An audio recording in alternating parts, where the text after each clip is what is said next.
Hi hello welcome to Bharat sports Telugu. ఇటీవల జరిగిన IPL mini వేలంలో సన్రైజర్స్ హైదరాబాద్ తీసుకున్న నిర్ణయాలపై మిశ్రమ స్పందన దక్కింది.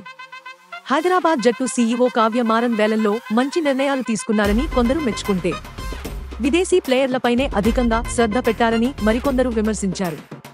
అయితే కావ్య తీసుకున్న నిర్ణయాలు గొప్పగా ఉన్నాయనేలా ఓ వార్తతో స్పష్టతమవుతుంది. ప్రపంచకప్లో పేలవ ప్రదర్శన అనంతరం ప్రక్షాళన చేపట్టిన శ్రీలంక క్రికెట్ బోర్డు తాజాగా కొత్త కెప్టెన్లను నియమించింది.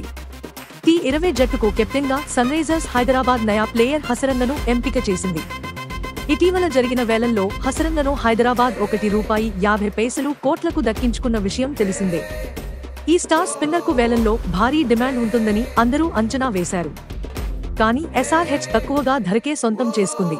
ఇటీవల ముగిసిన ప్రపంచకప్ వరకు శ్రీలంక వైట్ బాల్ టీం కెప్టెన్గా షనక ఉన్నాడు.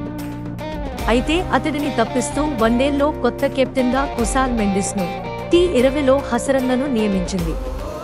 ఇక టెస్టుల్లో కెప్టెన్గా కరుణరత్నే కొనసాగుతున్నాడు.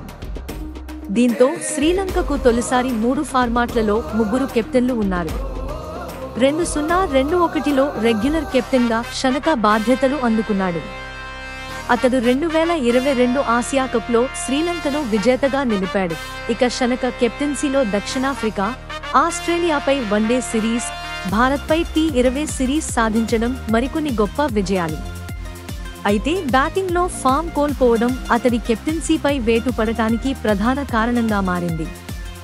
మరోవైపు కొత్త one day captain Kusal Mendis under జట్టును నడిపించిన అనుభవం ఉంది. అలాగే గాయంతో షనక జట్టుకు దూరమవ్వగా వన్డే ప్రపంచకప్లో కొన్ని మ్యాచ్లకు కెప్టెన్గా ఉన్నాడు. ఇక హసరంగ సారథిగా లంక ప్రీమియర్ లీగ్లో క్యాండీ జట్టుకు టైటిల్ అందించాడు. హసరంగ లంక కెప్టెన్గా ఎంపిక అవ్వడంతో సన్రైజర్స్ హైదరాబాద్ జట్టులో కెప్టెన్సీ అనుభవం ఉన్న ప్లేయర్ల సంఖ్య 3కు చేరనుంది. ఎస్ఆర్హెచ్ కెప్టెన్ మార్క్రమ్తో పాటు ప్యాట్ కమిన్స్, హసరంగ ఉన్నారు. ఇక వేలంలో కమిన్స్ కోసం హైదరాబాద్ ₹20.50 చెల్లించిన విషయం తెలిసిందే. కమిన్స్ కు భారీ ధర చెల్లించడం వెనుక అతడిని కెప్టెన్ గా నియమించే అవకాశాలు ఉన్నాయని తెలుస్తోంది. ఇలాంటి స్పోర్ట్స్ అప్డేట్స్ కోసం like, share, subscribe to Bharat sports Telugu.